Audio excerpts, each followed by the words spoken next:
This is VSiN, the sports betting network. The numbers told the story, they always do.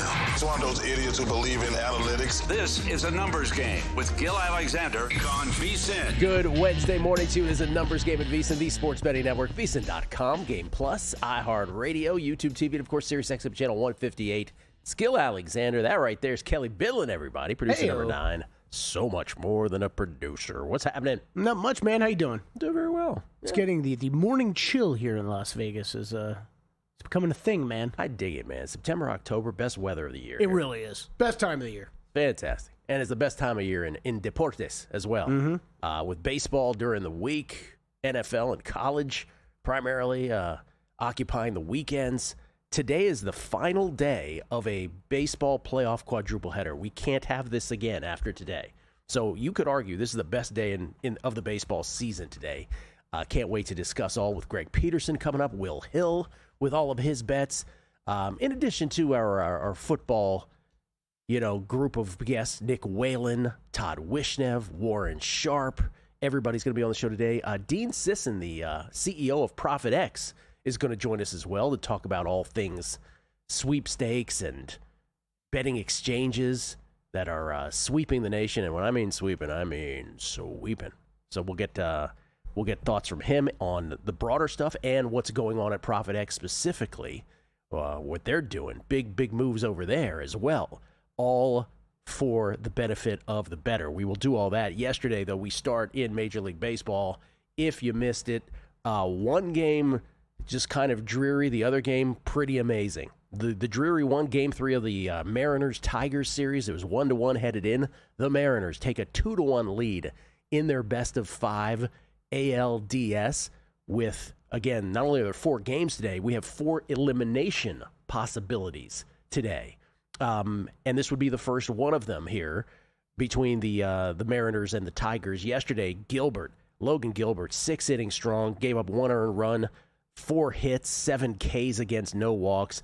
The Mariners really got on the board in the top of the third. Victor Robles doubled, J.P. Crawford single scoring Robles when the throw home got past Dylan Dingler to give the Mariners a 1-0 lead. Then Randy Arozarena with an RBI single scoring Crawford to make it 2-0. Top 4, Eugenio Suarez with a solo shot, and I mean a bomb, to make it 3-0. And then after a pair of walks, Flaherty was chased. Raleigh, 2-out RBI single, 4-0. The route was on. Top 9, Raleigh would hit a 2-run Oppo shot as well to make it 8-1. Final 8-4, just a blowout. And now it's the proverbial thing with the Tigers and the Mariners, where you'll hear it a million times today. The Mariners trying to close out the Tigers because Tarek Skubal looms in game number 5, which would be on Friday. So that's the state of affairs there today in this ball game. And again, in chronological fashion, that is the first of the 4 today. It is at 3:08 p.m. Eastern, 12:08 Pacific is when these games get going. And today it is Bryce Miller and Casey Mize with the Tigers, Kelly, a slight favorite at -112 in game 1 of 4 today. So the Tigers, a slight favorite as of this moment today, and of course would be a favorite in game 5 with Skubal down 2-1. Now, the reason they're a slight favorite, you're like, what are you talking about? The Tigers' offense is anemic. How are they a favorite? Well, it's Bryce. What are you talking about? It's Bryce Miller today with the Mariners. And Bryce Miller has had a putrid season. 5.68 ERA. His advanced stats aren't much better. 18.9% K rate, 8.7% walk rate.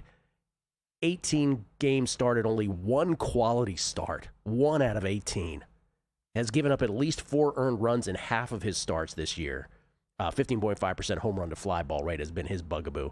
And Casey Mize is just kind of, your average pitcher, which against a guy like Miller means the Tigers are the favorite, I suppose, today. Casey Mize with a 3.87 ERA. His advanced stats are right in line with that. 22.2% K rate, 5.7% walk rate. Teams up 2-0, by the way, in a best of 5 historically in Major League Baseball. 60-7 to win the series. When you're up 2-0, you're 60-7 to win the series. The Man, imagine going down without Scooble on the mound. Should just roll him out there every day from now on. Go. That's Kelly's strategy. By the way, Tigers plus 290 on the adjusted price now, down 2-1. Oh wow, that number has come down. I was just going to ask you: is this if you were looking to bet Tigers, is this kind of the same situation as what we did with the Yankees and grab series price over betting these last couple games? I just don't trust the Tigers' offense. I just don't. But they are the slight favorite today again. Yesterday, game 2 today, by the way. We'll just do them chronologically. Brewers-Cubs, game 3 of that series. The Brewers looking to close out the Cubs on the road at Wrigley as it shifts to Chicago today, where the Cubbies are a minus 121 favorite in this ball game. This is Quinn Priester going for the Brew Crew. It's Jameson Taillon going for the Cubbies. Priester with a 3.32 ERA. His advanced stats a little higher than that, but nothing significant. His real superpower is his ground ball rate, 56.1% ground ball rate. If he had enough innings to qualify, that would be a top 5 number in Major League Baseball. Taillon, for all the the folks who are like, well, he's not much. Yeah, I mean, his advanced stats are higher than his 3.68 ERA. In other words, worse, due to a 232 BABIP and an 80.3% strand rate. But the interesting thing about him is versus lefties, that's his superpower. A 191 batting average, 249 on-base percentage, 361 sluggo for left-handed hitters against him. That's not really that awesome against a Brewers team, which doesn't lean that way. That would be more powerful against some other teams that are left-leaning lineups. But the Brewers are pretty balanced, and a guy like Yelich certainly has had short-term success against a guy like Taillon. So still, though, the Cubs are a slight favorite. The home team here, minus 121, total at 7 in the second of the 2 games today. Third game today, again, just doing this in order. By the way, Brewers-Cubs is a 2:08 p.m. Pacific, 5:08 p.m. Eastern start. It's the Blue Jays and Yankees, and this was the game yesterday that was the real attention grabber. Game 3 of that series with the Yankees on death's door. And when I say that, I don't mean just being down 2-0, but this was amazing because at one point in this game, they were dead to rights on this. Top first, Vladimir Guerrero Jr., 1 out, 2-run shot, 2-0 Blue Jays before you could even blink. Top 3, 2-1 now. Davis Schneider double. Guerrero intentional walk. 2 batters later, Dalton Varsho with an RBI single. It's 3-1. And then Ernie Clement singles, scoring Guerrero Jr. from second. And Guerrero Jr. diving Pete Rose, Charlie Hustle style into home, airborne, to make it 4-1. And then Anthony Santander, Orioles great with a 2 RBI single. So 6-1 in the middle of the third. You're already down 2-0, and it just... Will Hill, who's going to join us momentarily, big Yankees fan, Chris Felica, they're already bitching on the group chat about, in the offseason, this team sucks, on and on. We'll speak on that here momentarily. And then the Yankees come to life. Bottom third, Grisham double, Judge RBI double, 6-2. Stanton sac fly later. It's 6-3. And then in the bottom of the fourth, with 1 out, Wells reaches on an Addison Banger's error in short left after Trent Grisham walked. Then Lewis Varland comes in, and Kelly, he throws a fastball, a 99.7 mile per hour fastball on an 0-2 count at Judge, like at his neck, a foot inside the strike zone. Yeah. And somehow, not a strikeout. Somehow, Aaron Judge, I mean, you're executing a pitch, right? You're not giving him a meatball on an 0-2 count.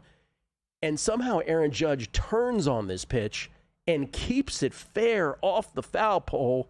Werner Wolf is in my ear saying, that's a fair pole is what it should be called. Nonetheless, 3-run shot to tie the game up at 6 apiece. It reminds me, it's not the same stage, but if you go back in Yankees history, 6-3 to 6-6 should remind every Yankees fan, it certainly does, but every baseball fan, of Game 4 of the 1996 World Series. I get it, bigger stage. But Yankees are down 2-1 in the World Series against the Braves. It's Game 4. They fall behind 6-0 in that game to the Braves. Braves are on the brink of going up 3-1. Yankees have the lead. They have the lead to 6-3, and then Jim Leyritz steps up with 2 men on in the 8th and hits it out to tie that game from 6-3 to 6-6. That's what this score reminded me of in Yankee history. Now, the Leyritz home run, you could argue, because the Yankees went on to win that game in extra innings. There was an intentional walk, controversial intentional walk of Bernie Williams. Then Wade Boggs walked in the eventual game-winning run. That you could argue, because the Yankees went on not only win that game, but then to win that series 4-2. They went on to win the World Series not only in 96, but obviously 98, 99, and 2000. You could make the case that Leyritz shot was the beginning of the Yankees dynasty. You really could, in the late 90s, into the 2000s. I'm not saying this is that, but it certainly had a reminder of that for sure. Chisholm, by the way, Jazz Chisholm puts the Yankees up 7-6 with a solo jack in the 5th. If you had the first 5 minus a half run, boy, was that a victory yesterday with that. Yeah. 1 out solo blast, 7-6, and then after a Rosario double 2 batters later, Wells knocks him in 8-6. Yankees would add another in the 6th to win it 9-6. And today, it is going to be a bullpen game for the Blue Jays. Now, is this a newfangled baseball thing where the Blue Jays, who had a bye, by the way, in the first round, they had a bye, and now it's game 4 of the DS, and it's a bullpen game. This is modern-day baseball. It's incredible. I will never get this. No wonder this game's been lighting up like a Christmas tree on my odds board. Well, it's Cam Schlittler going. Cam Schlittler with his 2.96 ERA, who, of course, when we last saw him versus Boston in Game 3, the decider of the wild card series, he went 8 innings of scoreless ball, 5 hits, 12 Ks against no walks, and he's the toast of the town. Now, can you expect him to do that again? Probably not. Yankees facing elimination once again with this, but this number just keeps going up and up and up on the Yankees. And I am reminded, if I'm to give you the Leyritz historical, I'm reminded of the 2003 World Series where the Yankees were this kind of price every single game against the Marlins, and it was kind of your obligation to bet the Marlins. Listen, I think the Yankees, as I said yesterday, are the most likely to come to force a Game 5 from a 2-0 deficit, but this price today is out of hand, in my opinion. Coming back with Will Hill next. If you're serious about football betting, VSiN's got your weekend game plan. Fridays at 7 p.m., it's the Circa Friday Football Invitational. Saturday morning, VSiN's college football tailgate show at 9 a.m., breaking down matchups, props, and big-time bets. Later that night, join the football contest show as the sharpest betting minds give you their picks for Sunday's game. And Sunday at 9 a.m., lock in with Mitch and Paulie on VSiN's Pro Football Tailgate Show. Your final stop before kickoff. Check out the full lineup at VSiN.com and join us on the Sports Betting Network. So, Paulie, have you had a chance to read the VSiN Daily yet? Yeah, came in at 3 a.m. What's Bill doing up that late? Well, rumor has it, it starts off with a 12-hour meditation session. Then he just pours himself over film and live TV, really focusing and taking it all in. Bill's in with the biggest insiders, talking trade secrets, strategies, the whole nine, absorbing the info. And then and only then can the writing process begin.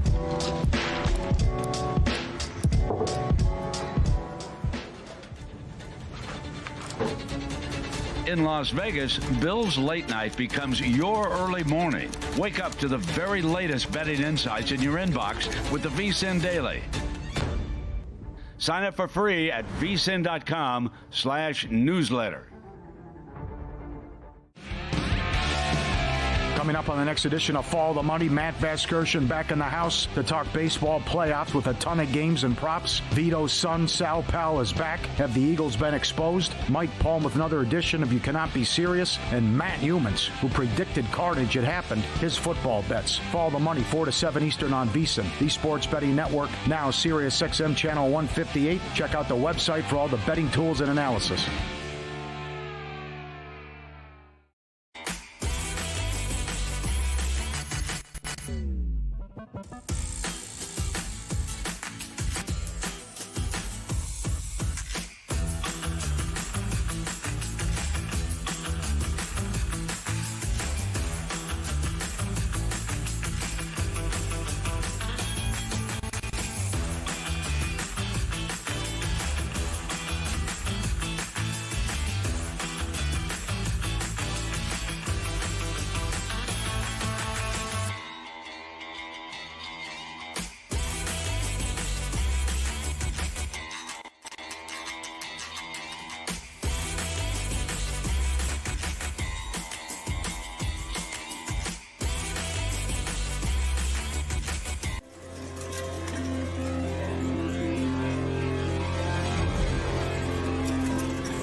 A numbers game on VSiN, the sports betting network. Don't forget to check out our website, VSiN.com, our NBA betting guide, NFL and college football betting hubs, Greg Peterson's MLB best bets, and coming up today, Jonathan Davis's NHL best bets, Zach Cohen's Thursday Night Football preview, Steve Makinen's Week 7 college football picks. It's all there. Sign up now for as little as $9.99 to access all the VSiN Pro articles at VSiN.com/subscribe. That NBA betting guide available as of yesterday, right? That's right.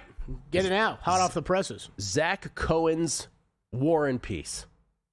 That's right. That's what it is. Worked very hard on this. That's what it is. By the way, I did not forget, of course, looks great too. Skimmed through it yesterday. The sepia-toned cover of it. Very nicely done.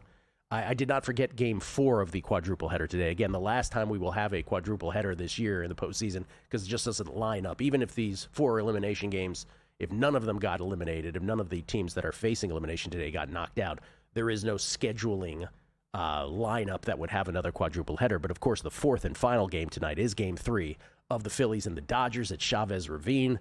Dodgers up in this series 2-0. It is Aaron Nola against Yoshinobu Yamamoto. Nola, who for sports bettors was always a can you figure out when he's going to be good or bad proposition, is now just kind of bad. 6.01 ERA. His advanced stats are better than that. He's not quite that bad. The ERA is that masks a 4+ ERA kind of pitcher. But his BABIP is like the eighth most unfortunate. His strand rate would be the 4th most fortunate, if you would. Fourth most unfortunate if he had enough innings to qualify. So there's a lot of stuff where it just hasn't gone his way. The home run to fly ball rate would be the single worst in all of baseball if he had enough innings to qualify. Only 6 quality starts and 17 starts this year. But Yoshinobu Yamamoto, I mean, this line, unlike the Yankees line, is justified. Dodgers are minus 172. This I agree with.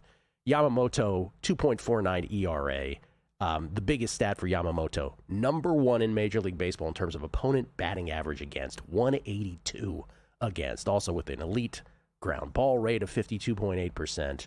The man is just awesome. And last we saw him, the decider, what ended up being the decider, Game 2 against the Reds in the wild card round, 6 2/3 of scoreless ball, 4 hits, 9 Ks against 2 walks. So I think the Dodgers price is justified. I don't think the Yankees price, Kelly, you said went from what to what to what now? Yeah, just kind of tracking this because it was lighting up as we were started talking baseball this morning. So that had opened, like I'm looking at one book, opened 155 last night, got all the way out to minus 180. You said you saw 190s even places. Some places was ticking on minus 190. It's getting bet back down this morning. Yankees down to like that 165. That sounds getting more reasonable. Will Hill has thoughts on all of this. He, of course, I think he probably views this as the greatest baseball day of the year. He joins us now courtesy of the Progressive Guest Line at Not The Will Hill on Twitter, the host of the Shoulda Bet More podcast, joining us now. Willie, congratulations on your Dodgers win yesterday. That was pretty exciting. Yankees win, you mean? Yeah, that was about as exciting as you get. You don't get too many situations where you're facing elimination, you're down 5 runs, and you live to see the next baseball game. When you're facing elimination and it's 6-1 and Rodon's getting bombed off the mound, you start thinking, wow, February, spring training's a long way away. April 1st for the next game is a long way away. To win it, and not just to win it, but to win it in kind of ho-hum fashion where the Blue Jays never really threatened, never got the tying run to the plate once that lead got to 3. And I don't know, once Judge hit the homer, it just felt like we were headed for a Game 4, and that was certainly the case. And give credit to the Yankee bullpen. They put the clamps down. Hill got big outs. Devin Williams, fairly much maligned, but he was really good. Bednar's been a solid piece for the Yankees, and we have a Game 4. I'm with you. I think this line is a little bit too high. You're starting to get to the point where I think you use the term you got to bet. You have to bet it out of obligation, whether it's the money line or you can just take that 1.5 and lay $1.40 or so with Toronto in a road game where you might get the extra bat. Yankees might not hit in the 9th if it's a 4-3, 5-4 game. Should be a lot of fun. From a betting perspective, there's 2 I like in addition to that Blue Jays. And I do like getting the 1.5 more than anything because I do have a feeling the Yankees win and we head towards a Game 5 here. Schlittler over 14.5 outs. Yankees used a lot of their bullpen yesterday. Schlittler, I think, has earned the right to, unless he's bad, as long as he's 5 innings, 2 runs, I don't think they're going to pull him 3rd, 4th inning. I think they'll give him enough rope to get through 5 innings. It's always dicey. betting an over outs prop on a starting pitcher when they're facing elimination, because the first sign of trouble, they could yank them. That's just part of the deal here. But I think that over 14.5 is a little low. And I like this one. There's a couple ways to play it. Guerrero plus 600 to walk in his first at bat. Guerrero's plus 820 to have 2+ walks. You can find those at DraftKings. Shop around. You might find a better number elsewhere. And I did this with Jose Ramirez last week, and everybody that listened seemed to win except me, because he didn't walk his first at bat, and then he walked his next 3 at bats. I just think with Guerrero, the way he's swinging the bat, if it's 2 out, nobody on in the first, don't you pitch a little careful to him? Don't let him change the score with 1 swing. If it's a man on second, 1 out, don't you make somebody else beat you? Same sort of thinking. So Guerrero plus 600 to walk his first at bat, plus 820 to have 2+ walks, I think are bets worth making there. Yeah, Willie reacting during the Megapod to Jose Ramirez inducing a 3-0 count and then not walking. I don't remember. It's been a while since I remember a day we got so many tweets congratulating a guest. I'm sitting at home and I'm like, I don't think that's what Will bet. And then sure, Will texts me like an hour later, like, no, it's not what I bet. Yeah. To your point about the Yankees relievers, 5 used yesterday: Cruz, Doval, Hill, Williams, Bednar. 6 2/3 of scoreless ball, 3 hits, 9 Ks, 0 walks. So that Yankees bullpen showed up big yesterday. We'll see what the usage is today. You like the Jim Leyritz comparison? What did you say? You said talk slower with the Jim Leyritz, like Yankees porn. Oh man, that was my heyday. I mean, that's when I really used to just live and die with every win, not just World Series games, but regular season games. That was just the best thing ever. We were reliving that during the break. I think Kenny Rogers started that game. They were down 6-0. They had a long at bat. Leyritz had a long at bat to tie it at 6, and that was one where they lost the first 2 at home to Atlanta. They got smoked the first 2, just absolutely buried in game 1, down 2-0, headed to Atlanta. I can't imagine what the series price was, down 2-0. And then famously, Joe Torre told George Steinbrenner, relax, we're going to win the next 4. And they did. I believe the comment was, relax, Atlanta's my home, or something like that. Atlanta's my place, because he used to play there. And the boss was not impressed by that, but then it played out for the Yankees and Joe Torre, obviously. Okay, what about these other 3 games? Which way are you going on these? I'll start Brewers-Cubs, a total of 6.5. All right, we got Priester and Tyone with a total of 6.5. This is not prime. Let me think of a good one. This is not Matt Cain versus Roy Oswalt in 2010. How is the total 6.5 with Priester and Tyone? I think on principle, you have to go over. Yeah, you're absolutely right. Like the way that this game has changed in a betting lines perspective through the years, just amazing. Because I used to say back then, right, that the books would have an artificial floor. They wouldn't go under the 6.5 or the 6, no matter who the aces were. And now, again, as you said, the amazing matchup between Priester and Tyone, it's 6.5. What have we done? All right, next. And that was with no DH back then. That was like you get 2 really good National League pitchers. You'd have these low totals. Low would be 6, 6.5. 6.5 would be a really low total for a National League game. Jake Peavy versus Oswalt or Kane or Lincecum or something. And that's with basically a free out every 3rd inning. Now you've got a DH, a universal DH, and you're still looking at 6.5. I like the over 6.5 again, just on principle. 3 + 3 = 7 in this situation, because if it's 3-all, obviously you have to get a 7th run. So I do like that over 6.5. Mariners Tigers, it's a hard one to handicap, and I could I think it was yesterday Borchard was on, and I could feel the pain in his voice. I could kind of hear his pain, where these postseason games where you have starting pitchers where their out props are 9.5 and 11.5 respectively. That's a hard game to handicap, because it's not a traditional handicap. Who are they going to go with the bullpen? What's the pitching usage going to be like? That being said, I think the Mariners do close it out, even though it feels like they're in control. You do have Skubal waiting in game 5 if it gets there. I just think they've got a better bullpen, a better lineup. Starting pitchers maybe cancel out here. So I do think Seattle closes it out and wins in 4.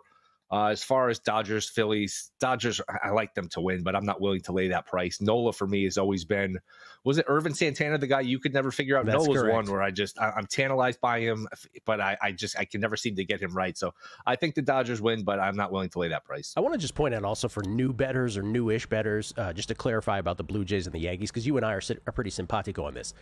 I think the Yankees line is too high, right? I think the value is on the Blue Jays. But if you ask me, so you think the Blue Jays are going to win? My response is, no, I don't. And so that makes new bettors' heads explode. Like, what are you talking about? I'm like, well, because if you're on a simulation of it 100 or 1,000 times, the value, right, the EV is on the Blue Jays. But in this one, I don't believe that they will win. That's just, so it's a very difficult thing for new bettors to sort of clear that hurdle on mentally. Especially if you're used to betting football and basketball and just spreads, right? This is money line betting. Real quick, your favorite college or pro play of the week in football is? College football, I'll go back. I'll give you a weird one. South Florida on Friday night. I actually love these Friday night games. You don't have the anxiety of sitting there and having to watch a million games on Saturday. Friday is just a good rhythm to it to just sit there and watch one game and relax. I think South Florida wins. They've played a much tougher schedule. Miami, they beat Florida. They played Boise. Meanwhile, North Texas has played South Alabama and Washington State and Army, Western Michigan. So I just think the much tougher schedule for South Florida. A sneaky kind of game with playoff implications because the winner of this, good chance to go to the American Championship. The American is probably going to represent the group of 5 in the playoffs. So give me South Florida to win. And I think if you do like them to win, plus 410 for them to make the playoffs, pretty good bet too. There you go. Will Hill, everybody. Name of the podcast is Shoulda Bet More. You can catch him with Chris Felica's Bear Bets pods as well, and including the Megapod, where he's the star of that. As long as he's not betting baseball props and he's paying attention, it's always great on that. Will, thank you. Appreciate it. See you guys. Good luck to your Yankees today. At Not The Will Hill. We'll come back. Which 1-4 NFL team do we believe in most? Next. Got a good thing coming. Just wait and see. It's a good.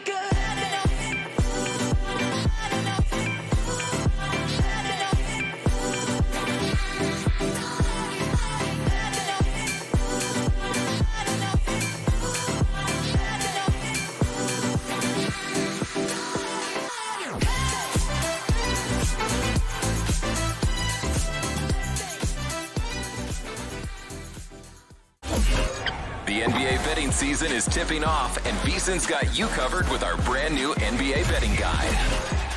We've packed it with key insights and betting trends, previews of all 30 teams, and of course, our experts' season-long best bets.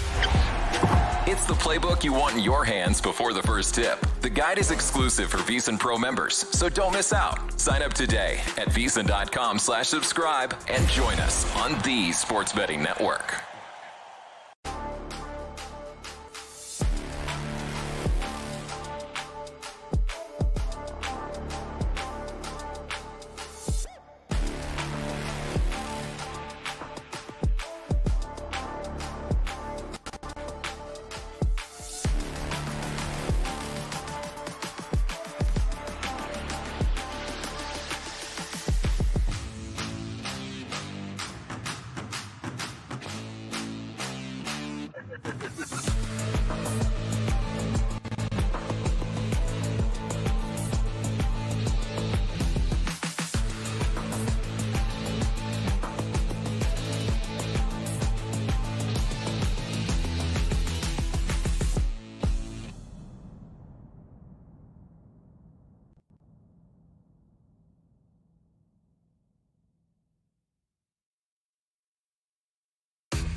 This is VSiN, the Sports Betting Network.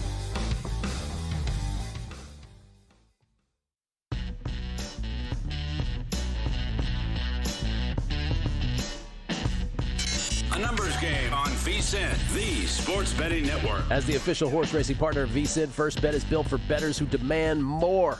First Bet isn't just about placing a bet. It's about helping bettors of all levels with proprietary AI handicapping tools that provide data-driven insights to help you make smarter bets. First Bet's in-app tools give you win, place, and show probabilities for each runner so you can quickly and easily identify good value plays and improve your ROI. Right now, you can take advantage of the limited time $250 sign-up offer to claim your bonus. Use promo code VSiN250 when you sign up in the First Bet app or firstbet.com. That's promo code VSiN250. By the way, that's 1ST.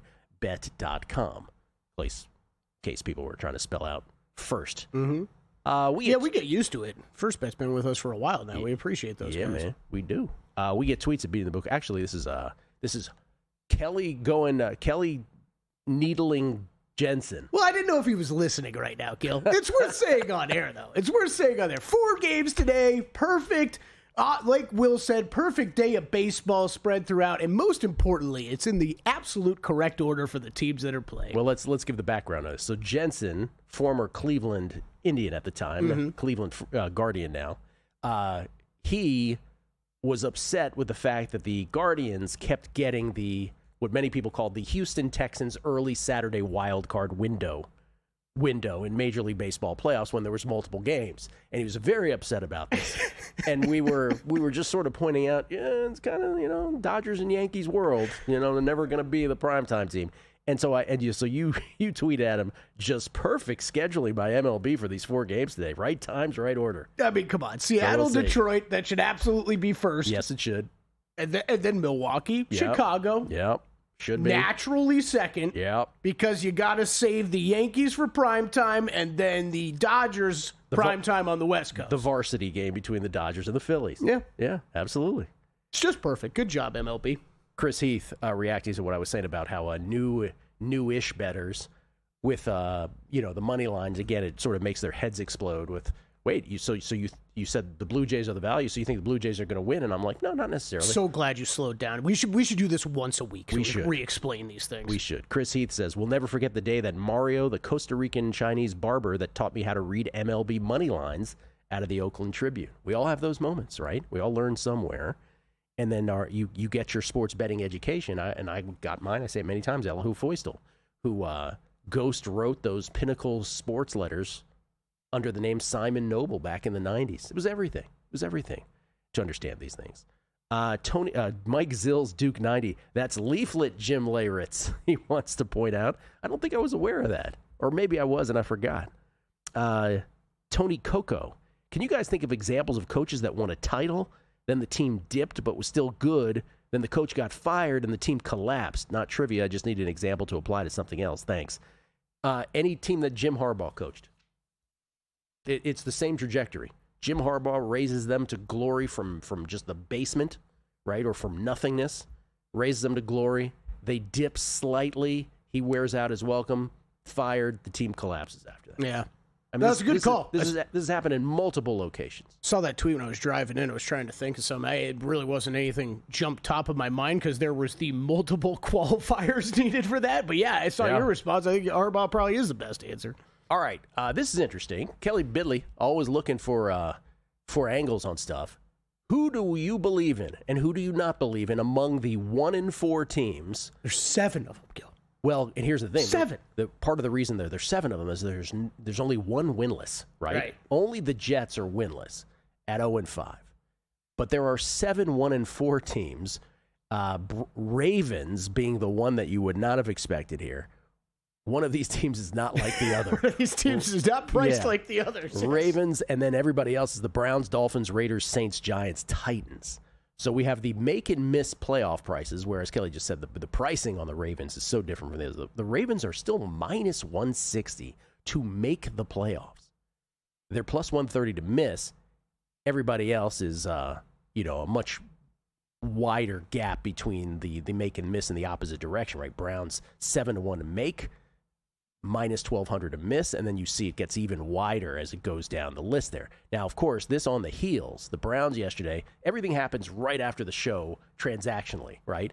So right after the show yesterday, the Browns go ahead and trade Joe Flacco to the Bengals in what can only be in division, by the way, which can only be described as, hey, they know internally this dude is washed so badly that they're happy to trade him to an in-division team. Well, and clearly doing nothing to. I mean, you could even make a case to keep him on the roster if you thought he was helping the Rooks. Yeah, but like clearly Flacco ain't playing That's that right. role. And my response was, and now Shedeur Sanders is one heartbeat away from the presidency with the Browns. That over 2.5 is cashing. No, like that. I couldn't believe they posted that preseason. That was the price, minus 150 on the over. Yeah, that's cashing, no problem.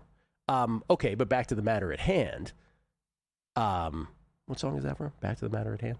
1-4 teams. Who do I believe in? Who do I not in terms of the make-miss here? Those are their season win totals as well. Now, who do we believe in is a broad question. What are you really asking here? Well, however you want to take it. I like to leave it open-ended so you can answer it however you want. All right. It's also why I wanted to include the win total because I actually think there are some interesting win totals for these teams that we think are garbage. Okay, I'll answer it this way. I have 3 goods and 4 no goods. Okay? 3 I believe in different ways, bullishly betting market-wise. 4 I don't. The 3 I believe in, by the way, the Ravens made a trade yesterday. Dafeoe goes to the Chargers. That shocked me. For Alohi Gilman. The Ravens are banged up in the secondary. That was a pretty shocking trade, too. So I believe in the Ravens, Browns, and Saints. Now, hear me out here. I wrote down the same Did ones. you really? Yeah. Okay. Yeah. Now, a lot of this has to do with schedule. Right. The Ravens' schedule, tough game this week, but then they have a bye. After the bye, their schedule, now let's say they're even 1-5. It is not impossible for them to make the playoffs from 1-5 or even exceed their season win total. They'd have to go 9-2 the rest of the way. But schedule-wise, if they get these guys back, big if, right? But we assume, you know what they say about assuming, a lot of disclaimers here. If all goes well in terms of getting most of those players back, I'm talking about not just Lamar, but talking about Humphrey, Hamilton. Those are the guys who are definitely going to be out this week as well. You're not getting Madubuike back, but you know, Awuzie, Ricard, Stanley, all these guys, right? Look at that schedule. I mean, Bears, Dolphins, Vikings, Browns, Jets, Bengals, Steelers, Bengals, Patriots, Packers, Steelers. It's not the poo-poo platter, but it's close. So I believe in the Ravens. In other words, I wouldn't be so quick to bet against that 1-4 team. Okay, so betting the Ravens, though, because I think this is an interesting conversation. Make playoffs. Would you rather bet the make playoffs or the division price? Because I think I would just go division price. I don't know if they're squeaking in as a wild card. I know we had that conversation on Monday. I think there's a slight disagreement between me and you. Oh, no, that's actually a good angle. Because it's too crowded is what you're saying in the AFC. Yeah. That they're even more likely to topple, by the way, a team like the Steelers. Because a lot of people don't think the Bengals and Browns are even in this conversation, right? So right. I think you're right. I think maybe the division at plus 115 is the better bet. It's an 80-cent difference on the bet. So yeah, I think that's how I would attack it if you were going to bet the Ravens. Because conceivably you could make it 9-8 or something like that and get into the playoffs. Correct. So I think you're right. Division, you get a little more bang there. The Browns also, now, here's the thing. With the Browns and the Saints, the other 2 teams I mentioned I'm bullish on, let's not get crazy. I don't think they're making the playoffs. Yes. But I do think the over on their season win total is possible. Now, they're priced that way. The Browns are over minus 150. The Saints are not. The Saints over is plus 120. If you look at their schedules, they're kind of favorable for 2 teams that, let's face it, haven't sucked. Technical term. Haven't sucked. And if you look at their schedules, you're like, okay, maybe I could see this. So overs on their season win totals. Now, the other 4, Dolphins, Raiders, Dolphins, Raiders, Giants, and who was the last one there? Dolphins, Raiders, Giants, and Tennessee. Yeah, you can forget about those teams. Because no matter how you feel about them, their schedule is such that I'm not even sure they're getting to 6 wins. So I'll take it a step further. Me and you were the first bet we made on the season, the offseason was that Giants under. Just looking at their schedule again. It remains brutal. You could still go under 4.5 here, and I think it's probably a good bet. Look, the Browns one, I want to circle back to these 2. Browns, I don't think this is either me or Gil that's a huge Dylan Gabriel believer. If you're a Dylan Gabriel believer, oh yeah, different story. Like there's a serious chance here. I mean, you're talking the division, first of all, looks way different than what it did, before the season, right? Cincinnati and Baltimore are not what we thought Cincinnati and Baltimore were going to be. You get Miami, you get the Raiders, you get the Titans, you get the Jets, you get the Bears, and the Patriots, depending on how good you might think they are. It's really only San Francisco and Buffalo that you can sit here right now and say these are losses, or what we would think are losses. And then the Saints, it's the NFC South. You get the Panthers twice. Yeah. Dolphins, Titans, Jets, 2 against Atlanta, New England, and Chicago. Kelly and I do not consult on this beforehand. We do it independently. We landed on the exact same answer. That's wild, yeah. Landed on the exact same answer. I wouldn't hate an over on either one of those win total plays. Ladies and gentlemen, Greg Peterson is on deck. And when I say on deck, I mean not just to talk baseball. Let's delve into his dating life next. You over his running 12 miles a day thing for 5,000 straight days? Well, let's find out about what he's doing with girls next. As sports fans, we may cheer for different teams, but there's one thing that we can all agree on. We want the game to be big. And with 3 levels, 30 cabanas, a 143-foot screen, 6 clean pools, and endless cold drinks, it doesn't get any bigger or any better than Stadium Swim in Las Vegas. All sports, all seasons. It's more than a pool deck. Stadium Swim is the only thing like it in the world. Join the guru, John Hansen, at the intersection of prop betting and fantasy sports on Prop Points, only on VSiN. Lesson number 1, Patty's back.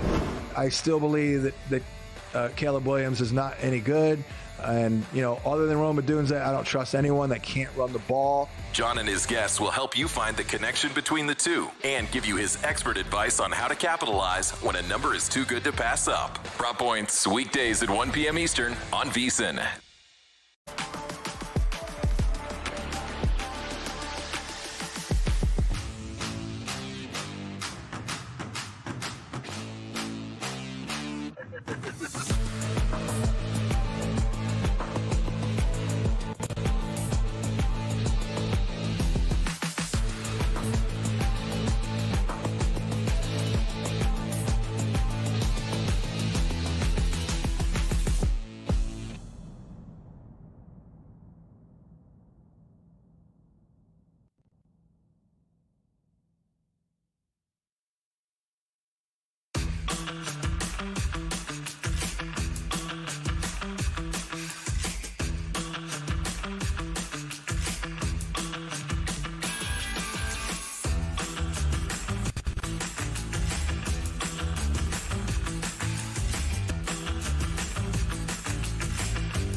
Numbers Game on VSiN, the sports betting network. I want to take a pause here and congratulate our average Joe winners, and I mean that plural. Uh-oh. This week's weekly winner is Al Becker, the VSiN Pro subscriber, and our quarterly winner is James Suvoy.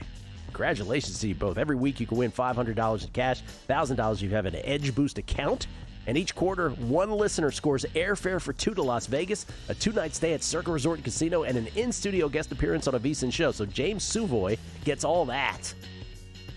How about that? So I guess our contest is 5 weeks to begin with for the quarterly win. I suppose so. Yeah. Well, 17 games makes it a little janky. Yep. I think you can pick better than the experts. Enter free anytime at VSiN.com/Joe. That's VSIN.com/JOE. We get tweets of beating the book. This is from, let's see here. Burner says, Gil, ain't nothing but a G-Thang baby. Was that from? But you know what, Terrell Julian, because I said back to the matter at hand and I couldn't figure out what it was. And Terrell Julian, I think, is more accurate. He says, it's from Still Dre. I'm pretty sure that's right. Yeah. Let's see. Limited everywhere. Greg's dating life is off the charts for a DGen sports gambler who records 18 hours of podcasts a day. We'll get into that. And B's bets. When do I follow Drew's lead and start booby chasing? Well, it sounds like a personal matter. He says 7-18, 7-18 on the season, 2-3 second quarter. Rams and Cards last week in Survivor, lost my 3 entries as well. Yeah, 7-18 is not going to get it done for the booby. Back to the lecture. Back to the lecture. Nothing but a G thing. Where Dre puts on his fake deep voice. Back to the lecture. Yeah. 7-18 is not sucky enough. You got to suck worse. Yeah. That's my advice. Yeah, you want the bad news? Yeah. The bad news is you're not bad enough. Skit says you're thinking of Snoop's Nothing But a G Thing. Love the show. Love your hip-hop references. Never use X, but jumped on to send you this tweet. Thank you, Skit. Got him on X. You're welcome, Elon. I was going to say, we deserve at least a few pennies for this. We deserve some equity. We've gotten at least 13 people to sign up for X over the years. Absolutely. Todd Hoyer, per RotoWire, wind blowing at 13 miles per hour at Wrigley today, and it'll be in the 50s there today, and that stadium gets cold. 6.5 does seem low, but might be the right number. Yes, Todd, that's a good way to point it out that this is a weather-induced 6.5. Derek Gwynn wants us to let us know that he is at Cruising the Coast, 10,000-plus classic car event with 25,000-plus people. Largest classic car show in the U.S. listening to us this morning. Nice. Get him to put it on the PA. Absolutely. Give him your phone. For God's sakes, let's get to Greg Peterson. Greg joins us now courtesy of the Progressive Guest Line. GUnit_81 is where you can find him on Twitter. And I would say, clearly after last week, we can confidently call him the most interesting man in the world. Greg, how are you, man? I'm doing great. I was just fascinated by you talking about booby chasing. Not exactly what I expected to be hearing on this morning, but I am here for it. Yes, booby prize, of course, is what we mean, Greg. Just to clarify for those who just popped in. No judgment. No judgment. So you came on here last week and you said, clarify this for me because there was a little bit of a confusion. Have you run 12 miles a day every day without break for 14 years or for 9 years in a row? I really started running when I was 18 years old, but we got more consistent after college. So it's been 9 straight years that I've been doing it, but I've been working out pretty hardcore for about 14. 9 straight years without missing a day of 12 miles a day. People lost their minds, including myself, about this. Kelly went running. Would you like to tell us that story, Kelly? You went running this weekend? Went running on Saturday, Greg. You were part of the inspiration. I've been losing some weight. Haven't run in a while, though, and I always know running just gives you that burn. It tells your body it's the best cardio exercise. So after a weak Friday night in Vegas, I got up all early, Gil, and I was like, I'm going to go for a run. Yeah. I went for a run. I could feel within 10 minutes every joint from my ankles to my back hurting, and I will never do it again, Greg. So God bless you for doing it every single day. You didn't get Can't do it. You didn't get that right. Might want to start with the elliptical first, try to be able to get that in, and then work your way to the jogs. I've been doing those. But no, that's cement, man. You can't go run on cement. You didn't get that runner's high that people talk about? No, I did not, Gil. No, I did not. I've never in my life have gotten the runner's high. Okay, Greg, real quick before we get to your baseball thoughts. Dating life. You have called yourself a volume shooter. You are the Carmelo Anthony of dating. It's a numbers game, if you will, for you. Where do we stand now? Are you on multiple dating sites? What's the strategy? Well, I mean, you want an underdog story right here. I was dating this girl a few months ago. It looked like things were completely dead in the water, reached out to me over the weekend. We're going back on a date tonight. Wow. So, you know what? Maybe we did something right because I hadn't contacted her in quite a while. I thought everything was done, but here we are, back in the game and perhaps back down to things the way that they should be. So there is a good story to be had out there. Sometimes when you just wait, you see what happens, you stick the initial investment in there, it all pays off. All right. The best part of that was when you said maybe we did something right, as if you were a betting syndicate talking about it. Maybe we did something Me, right. myself, and I. Yes. It's a team effort. Greg, where are you heading tonight? Is this Texas Roadhouse VIP? What do we got lined up for the evening? Well, I'm going to be actually going out for some oysters. I made sure to hit up Texas Roadhouse on Monday, though, because we always need to get in our Texas Roadhouse. Got the nice 11-ounce sirloin in my veins. That was absolutely amazing. Tonight, we're going to get some oysters, and you know what? We'll see if we'll go back to Texas Roadhouse next week, too. Oh, man. Oysters, an aphrodisiac. Oysters. Last question. Last question. How quickly do you let her know that you run 12 miles a day, every day? Great question. Oh, when it comes to dates, they always know. First date, that's something that you always explain. It's like, yep, this is a non-negotiable. I'm going to be running every single day. You know the he lays out his cards right on the table. You know, like the marathon, like you got to pin that sign on your number or whatever. Greg, you ever do that? You just roll around the city with that on your back still, so you can be like, oh man, I forgot to take that off. Sorry. That's what I would do. No, all I need to do is wear a pair of shorts, and when they look down at how muscular the legs are, they know that I'm running. This kid. I love it. All right, Greg. Quadruple header. What a day of baseball. Let's begin with the Mariners and the Tigers. 3:08 p.m. Eastern start. Where are you going with this one? Want to talk about marathons? We've got baseball all day long, by the way. But that said, with Casey Mize, I'm willing to bank on him to be able to extend this to a fifth game. He's been rock solid for the Tigers, only giving up about 2.2, 2.3 walks per 9 innings. And it is starting to get a little bit colder out there in Michigan. Granted, these are temperatures that you typically don't see in early October. Being someone that grew up in the great state of Wisconsin, you still have like some high 50s, low 60s. So it's not like terrible weather, but this is a Mariners team that is very free swinging. They're in the top 8 in the big leagues in terms of their strikeouts on a per at-bat basis. I think that Mize is going to do a good job of keeping them down after we saw a higher scoring game number 3. And I just really don't have a lot of faith in Bryce Miller. Overall for the season, right around a 5.67, 5.68 ERA against a Tigers team that's got a lot of balance. Pretty much everyone in that Tigers lineup, aside from really Spencer Torkelson, hitting above a 245 for the season.